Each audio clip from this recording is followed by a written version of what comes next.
राजा विक्रमादित्य अपने साहस और न्यायप्रियता के लिए प्रसिद्ध थे।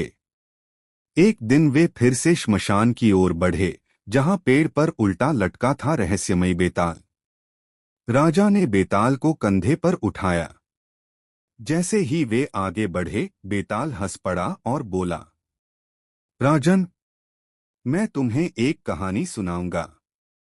यदि तुमने उत्तर जानते हुए भी मौन रखा तो तुम्हारा सिर फट जाएगा, और यदि बोले तो मैं फिर से उसी पेड़ पर लौट जाऊंगा।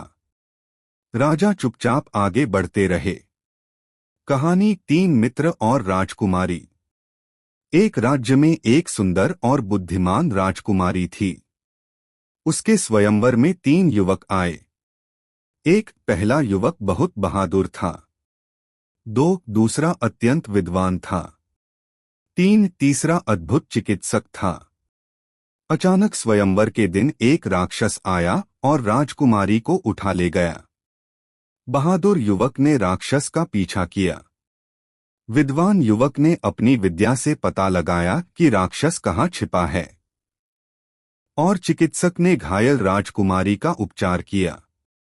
तीनों के प्रयास से राजकुमारी सुरक्षित वापस आ गई। अब प्रश्न यह था, राजकुमारी से विवाह करने का अधिकार किसे मिलना चाहिए? बेताल का प्रश्न। बेताल ने पूछा, हे राजा विक्रम, बताओ इन तीनों में से सच्चा अधिकारी कौन है? राजा कुछ देर सोचते रहे, फिर बोले, विद्वान ने मार्ग बताया, चिकित्सक ने जीवन बचाया, परंतु जिसने अपनी जान जोखिम में डालकर राक्षस से युद्ध किया, वही सच्चा अधिकारी है। क्योंकि साहस के बिना बाकी दोनों का प्रयास सफल नहीं होता।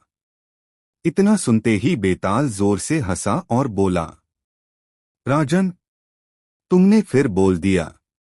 और वह उड़कर वापस पेड़ पर जा लटका। राजा विक्रम फिर दृढ़ निश्चय के साथ उसकी ओर बढ़े।